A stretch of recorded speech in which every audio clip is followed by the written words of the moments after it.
جی یہ لکھا ہوا سوال ہے، السلام علیکم ورحمۃ اللہ وبرکاتہ۔ جی وعلیکم السلام ورحمۃ اللہ وبرکاتہ۔ آپ لکھتے ہیں کہ بھائی کیا یہ صحیح ہے، اور آگے پوسٹ شیئر کی ہوئی ہے کہ قرآن مجید میں مذکور تمام امتوں کی تباہی کی وجہ نماز روزہ حج نہیں بلکہ کم تولنا، رشوت لینا، انصاف نہ کرنا، کسی کے حقوق کو پامال کرنا، کسی کو دھوکہ دینا تھا۔ تو بھائی یہ جو پوسٹ ہے، پہلی بات یہ کہ پوسٹ غلط ہے، اور قرآن پاک کے اندر کسی بھی ایک قوم کا بھی ایسا ذکر نہیں ہے جس نے رشوت لی ہو اور اللہ نے اس کو تباہ کر دیا ہو، یا پھر سمجھ لیں کسی کے حقوق پامال کرنے کی وجہ سے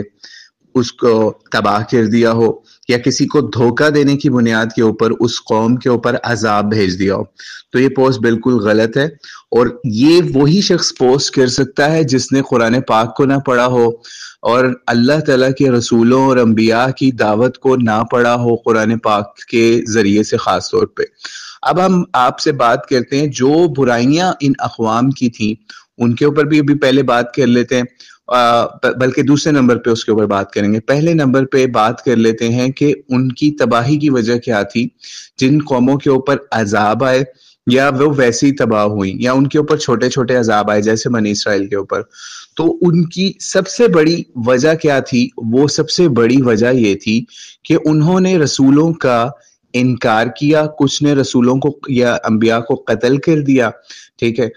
کچھ نے رسولوں کو اور انبیاء کو قتل کر دیا، ٹھیک ہے۔ یہاں پہ یہ بھی ایک آپ کو ضمناً بات بتاتے چلے، اکثر لوگ کہتے ہیں نبی قتل ہوئے ہیں رسول قتل نہیں ہوئے، یہ بھی سمجھ لے قرآن پاک کے اوپر الزام ہے، جھوٹ ہے، رسول بھی قتل ہوئے، انبیاء بھی قتل ہوئے، ٹھیک ہے۔ تو سب سے بڑی جو خرابی تھی یا بربادی کی یا تباہی کی یا عذاب کی وجہ بنی کہ انہوں نے اللہ کے نمائندے رسول یا نبی کا انکار کیا، یا اگر اس کو تھوڑا بہت مانا مداہنت کے ساتھ، تو اس نے جو شریعت لے کے آیا نا، وہ رسول یا نبی جو احکام لے کے آیا اللہ تعالیٰ کے، انہوں نے ان کا مذاق اڑایا، ان کا انکار کیا اور باقاعدہ اللہ کے ساتھ شرک کیا، ٹھیک ہے۔ تو اس لیے جو سب سے بڑا کاز تھا امتوں کی یا پچھلی اقوام کی تباہی کا، ان کے اوپر عذاب کا، جن کے قصے جو ہیں یا جن کے سمجھ لیجئے واقعات اللہ تعالیٰ نے قرآن پاک کے اندر محفوظ کیے تاکہ ہم لوگ اس سے سمجھ سکیں، وہ سب سے بڑا کاز اس کا تھا رسولوں کا انکار اور اللہ تعالیٰ کی وحدانیت کا، اللہ وحدہ لا شریک ہونے کا، یعنی اللہ کے اکیلے قادر ہونے کا انکار تھا۔ اور اگر ہم اس سے اگلے سٹیپ پہ چلے تو اللہ کا اگر کسی نے اقرار بھی کیا تو ساتھ میں انہوں نے وسیلے کا شرک جو ہے نا،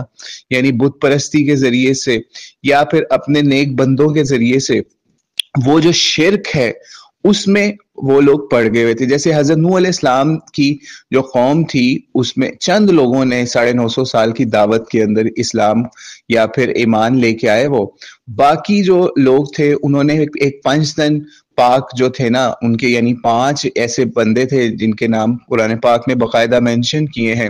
ان کے وہ اللہ کے علاوہ ماننے والے تھے یا ان کے وسیلے سے آگے اللہ سے مانگا کرتے تھے۔ تو یہ جو بیسک 3 چیزیں ہیں نا، وہ قرآن پاک کے اصول کے مطابق پچھلی اقوام کی تباہی اور بربادی کا باعث بنی۔ نمبر 1، انہوں نے رسولوں کا انکار کیا، رسولوں کی دعوت کا انکار کیا، رسولوں کے طریقے کا انکار کیا، رسولوں کی سنت کا انکار کیا، رسول جو شریعت لے کے آیا یا نبی جو اللہ کا حکم یا وحی لے کے آیا انہوں نے اس کا مذاق اڑایا یا اس کا انکار کر دیا۔ نمبر 2، رسول جب وہ دعوت لے کے آیا تو سب سے پہلی دعوت تھی کہ لا الہ الا اللہ تفلحوا، قولوا لا الہ الا اللہ تفلحوا، کہ اللہ کو ایک مان لو، اللہ کو اپنا حاجت روا مشکل کشا، اللہ کو سب کچھ اپنا سب سے پرائم چیز، ٹاپ چیز، بغیر کسی وسیلے، بغیر کسی واسطے کے اللہ کو پکارو، صرف ایک اللہ کو پکارو۔ یہ دوسری ان کی خرابی تھی جو انہوں نے نہیں مانی جس طریقے سے رسول نے کہا، اور وہ تباہ ہو گئے۔ اور تیسری چیز جو ہم پہلے بھی بتا چکے کہ انہوں نے شرک کس طریقے سے کیا، اگر اللہ کو کسی حد تک انہوں نے مانا لیکن انہوں نے ساتھ بت پرستی کا کام کیا یا وسیلے کا شرک کیا، یا پھر انہوں نے اپنے جو ہے بزرگ بنا لیے، کچھ ایسی ہستیاں گھڑ لی کہ جناب یہ ہمیں اللہ کا تقرب دلواتی ہیں، تو ہم ان کو نہیں چھوڑ سکتے، ہم رسول کا نبی کا انکار کر سکتے ہیں، اس کا مذاق اڑا سکتے ہیں، لیکن ہم جو ہے نا ہم یہ دعوت کو اس طرح قبول نہیں کریں گے۔ تو یہ 3 بیسک چیزیں تھیں جن کی وجہ سے ان کے ساتھ یہ معاملات ہوئے۔ اب ہم چلتے ہیں اس سے اگلی چیزوں کے اوپر، اس سے اگلی چیزیں جیسے مثال ہے حضرت لوط علیہ السلام کی جو قوم تھی، جن کو آپ کو پتہ ہے کہ اس کے اندر ایک بڑی خرابی جو ان سی تھی نا، باقی خرابیوں کے علاوہ اپنے رسول کا انکار یا توحید کا انکار، ان کے علاوہ ان کے اندر ایڈیشنل یہ برائی تھی کہ وہ جناب وہ بندوں کے ساتھ ان کا معاملہ ہو گیا ہوا تھا کہ بندے عورتوں کو چھوڑ کے بندوں کے اندر شہوت تلاش کرنا شروع کر دی تھی۔ تو یہ ان کی ایک ایڈیشنل برائی تھی، ٹھیک ہے، یہ ان کی ایڈیشنل برائی تھی۔ It was not their prime sin, یعنی یہ ان کا پہلا یا پھر سمجھ لیں میجر سن نہیں تھا، ٹھیک ہے، یہ سمجھ لیں ان کا ایک گناہ تھا، ٹھیک ہے۔ تو اس لیے کسی بھی حضرت ابراہیم علیہ السلام کی اگر قوم کو دیکھ لیں تو ان کی جو قوم تھی وہ شرک بھی کرتی تھی، نبی کا انکار بھی کرتی تھی، اور ان کا جو بڑا جو گناہ تھا وہ تھا بت پرستی تھا، ٹھیک ہے۔ تو اس طریقے سے ہر قوم کے اندر اس طرح کے معاملات آئے۔ اب جیسے بنی اسرائیل کو دیکھ لیں، ٹھیک ہے، ان کے بارے میں اللہ تعالیٰ نے قرآن میں کہا نا ضربت علیہم الذل والمسکنہ، ٹھیک ہے، کہ ان کے اوپر بھی اللہ تعالیٰ نے جو ہے وہ اس طرح کے معاملات تباہی بربادی اور عذاب والے کیے، ان کے اوپر چھوٹے چھوٹے عذاب آتے تھے، اور جن کا اللہ تعالیٰ نے قرآن پاک کے اوپر ان کے اندر بھی ذکر کیا کہ چھوٹے چھوٹے عذاب کس طرح کے ان کے اوپر آئے، ٹھیک ہے۔ تو ان کا یہ معاملہ تھا کہ وہ بھی جو ہے نا سمجھ لیں کہ پہلے تو اللہ کے رسول کی باتوں کا ہی سمجھ لیں اس کو صحیح طریقے سے نہیں مانتے تھے، یا ان کا اگر مانتے بھی تھے تو انہوں نے بھی مختلف اس طرح کے سمجھ لیں عقائد گھڑ لیے تھے جس کا نبی سے کوئی تعلق نہیں تھا، جس کا حضرت موسیٰ علیہ السلام کی شریعت سے کوئی تعلق نہیں تھا۔ تو اس وجہ سے اللہ تعالیٰ نے ان کے اوپر پھر مختلف طرح کے عذاب والے معاملات بھیجے۔ ہاں، جیسے حضرت موسیٰ علیہ السلام کے دور میں فرعون تھا، تو فرعون کے اوپر جو یا اس کی قوم کے اوپر جو عذاب آتے تھے اس کی بھی بڑی وجہ سمجھ لیجئے، یا اس کو غرق کرنے کی بھی سب سے بڑی وجہ یہی تھی کہ اس نے نبی کو نہیں مانا، پھر اس کے علاوہ اللہ کو بھی نہیں مانا، اور آخر وقت کے اوپر اس نے جب کہا نا آمنت برب موسیٰ و ہارون کہ میں موسیٰ کے رب کے اوپر ایمان لاتا ہوں، اب یہ دیکھیے کہ وہاں پہ بھی اس کو بھی پتا تھا کہ میں موسیٰ کا رب کا واسطہ اللہ کو دے دوں گا تو اللہ مان جائے گا کہ میرا ایمان ہے، لیکن چونکہ آخری وقت کے اوپر جب وہ سمجھ لیں سمندر میں یا پانی کے اندر غرق ہو رہا تھا، اس وقت اس کو سمجھ میں آئی کہ واقعی اب کوئی چارہ نہیں رہ گیا کہ میں کسی طرف سے مدد یا کوئی ایسا معاملہ آ سکے۔ تو اس وجہ سے فرعون کی بھی بربادی، اس کی قوم کی بھی تباہی کی بڑی وجہ اس کے جو ہے سمجھ لیجئے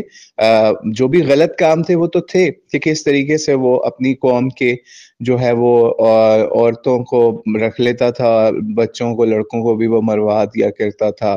رب ہونے کا، رب اعلیٰ ہونے کا اس نے دعویٰ کیا، ٹھیک ہے، حاکم ہونے کا دعویٰ کیا، اور وہ سب چیزیں، لیکن بیسک اس کے اوپر یا اس کی قوم کے اوپر عذاب کی بڑی وجہ وہ سمجھ لیجئے رسول کا انکار، اور پھر رسول نے کیونکہ بتایا کہ اللہ ہے، اللہ ہی حی ہے، قیوم ہے، اللہ ہی مالک ہے، خالق، ہر چیز رب ہے، اس چیز کا ان لوگوں نے انکار کیا تو ان کے اوپر عذاب یا چھوٹے چھوٹے عذاب مختلف آئے، ٹھیک ہے۔ تو اس سے امید ہے آپ کو یہ چیز سمجھ آ گئی ہوگی کہ کس طریقے سے اقوام نے جتنی بھی قومیں قرآن پاک کے اندر ذکر ہوا ان کا جو ہے مین یہ 3 چیزیں تھی جس کی وجہ سے ان کے اوپر عذاب آئے، اور یہ سمجھ لیجئے کہ کفار مکہ تھے، انہوں نے بھی سمجھ لیجئے نبی علیہ السلام کی جب دعوت آئی تو ان کا بھی یہی وتیرہ تھا کہ انہوں نے سمجھ لیں وہ اللہ کے اوپر ایمان لاتے تھے، ٹھیک ہے، اللہ کو مانتے تھے، اللہ کے گھر کا طواف بھی کرتے تھے، حج بھی کرتے تھے، سارا کچھ کرتے تھے، یعنی حضرت ابراہیم علیہ السلام کے دین کے اوپر تھے وہ، لیکن انہوں نے چونکہ اللہ کو تو مانا ہوا تھا لیکن اس طرح سے نہیں مانا جس طرح سے اللہ کے رسول کو، نبی علیہ السلام کو، محمد علیہ السلام کو اللہ نے بھیجا، اور انہوں نے جو شریعت کے حساب سے ان کو باتیں بتائیں کہ اس طریقے سے آپ مجھے مانو، اللہ کو اس طریقے سے مانو جس طریقے سے ماننے کا حق ہے، ٹھیک ہے، یہ سب چیزیں ان کو بتائی گئیں تو انہوں نے پھر وہ وسیلے کے شرک کے اوپر، تیسری چیز کے اوپر وہاں پہ سٹک ہوئے تھے کہ یہ ہمارے نیک لوگ ہیں، ہم نے ان کے بت بنائے ہوئے ہیں، ہم ان سے مدد نہیں مانگتے بلکہ ہم ان کے توسل سے، ان کے ذریعے سے اللہ کا تقرب الہی ہم ان کے ذریعے سے حاصل کرتے ہیں، تو مدد تو اللہ ہی دیتا ہے. ٹھیک ہے، یعنی وہی چیز جیسے آج کے زمانے کے اندر آپ دیکھ لیں، ٹھیک ہے، ہمارے اندر بھی وہ چیزیں مسلمانوں کے اندر آ چکی ہیں کہ دعویٰ کرنا جی یا علی مدد، یا رسول اللہ مدد، یا غوث مدد، اور یہ سب چیزیں جب اس بندے کو کہیں کہ بھائی تم خالص اللہ کو کیوں نہیں پکارتے مشکل کے اندر، تو کہتے ہیں جناب ہم مسلمان ہو چکے ہیں، ہم شرک نہیں کر سکتے، ہم تو یہ وسیلے کے لیے کہہ رہے ہیں. اور بھائی وسیلے کے لیے کہہ رہے ہو تو یہ لفظ آپ کو کس نبی نے سکھایا؟ ٹھیک ہے، قُلْ هَاتُوا بُرْهَانَكُمْ إِن كُنتُمْ صَادِقِينَ، اگر تم سچے ہو تو اس کے اوپر اللہ کے نبی کی اور قرآن کی واضح دلیل لے کے آؤ کہ اللہ نے ان لوگوں کو اپوائنٹ کیا، یا اللہ نے یہ چیز، ایون قرآن پاک کے اندر اللہ تعالیٰ نے جگہ جگہ چیلنج کیے جو لوگ بھی اپنے نبیوں کے ذریعے سے، جیسے حضرت عزیر علیہ السلام، حضرت عیسیٰ علیہ السلام، ان لوگوں کو اپنا بڑا مانتے تھے اس حوالے سے، اور اللہ تعالیٰ کے تقرب کے لیے ان لوگوں کے نام اور ان چیزیں، مدد اور باقی چیزوں پہ جاتے تھے، یا ان کو خدا تک کے لیول پہ لے کے گئے، تو اللہ نے ان کو چیلنجز کیے کہ کوئی دکھاؤ تو صحیح کہ میں نے اتارا ہو کوئی ایسا قرآن، کوئی ایسا فرمان، کوئی ایسی وحی جس کے اندر میں نے ان لوگوں کو اپوائنٹ کیا ہو کہ آپ نے ان کے ذریعے سے یہ معاملہ کرنا ہے، مدد والا یا خدا والا یا کوئی ایسی چیز. تو یہی چیلنجز اللہ تعالیٰ نے ان اقوام کے بارے میں جب بیان کرے تو وہاں پہ اصل مدعا، اصل مقصد یہ تھا کہ کفار مکہ کو، جو نبی علیہ السلام یا دیگر جو اتنا بھی اہل عرب تھا ان کو جو تبلیغ کر رہے تھے، ان کو یہ بتایا جائے کہ تمہارے پاس کیا دلیل ہے اپنے ان شرکاء کی، اپنے اللہ کے ان شرکاء کی کہ جو تم نے خود گھڑے ہیں. اللہ کہتا ہے کہ مجھے دکھاؤ، بتاؤ کہ تم نے کہاں سے ان لوگوں کو گھڑا ہے. تو اسی لیے جو لوگ بھی یا علی مدد یا غوث مدد یا اس طرح کی چیزیں کہتے ہیں، ان کے پاس کوئی ایسی دلیل نہیں ہے کہ وہ اللہ کے قرآن میں ان کا نام دکھا سکیں کہ اللہ نے کہا کہ بھائی ان کے ذریعے سے مدد مانگو، ان کے ذریعے سے اولاد مانگو، ان کے ذریعے سے غیب میں کوئی بھی معاملہ ہے تو وہ مانو. ٹھیک ہے، تو یہ سب سے بڑا جو ہے نا وہ مسئلہ تھا پچھلی قوموں کا،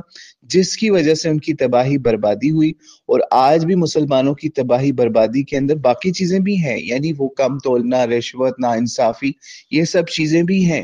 لیکن پرائم کے اوپر یا ٹاپ کے اوپر وہی چیزیں ہیں جو پچھلی اقوام کے اندر تھی. اسی لیے نبی علیہ السلام نے فرمایا تھا، جس کا مفہوم ہے صحیح بخاری کے اندر بھی اور بھی کتابوں کے اندر آئی ہیں اس طرح کی روایتیں، ان کا مفہوم ہے کہ تم پچھلی جو امتیں گزری ہیں نا ان کی فالوئنگ اس طرح سے کرو گے جس طرح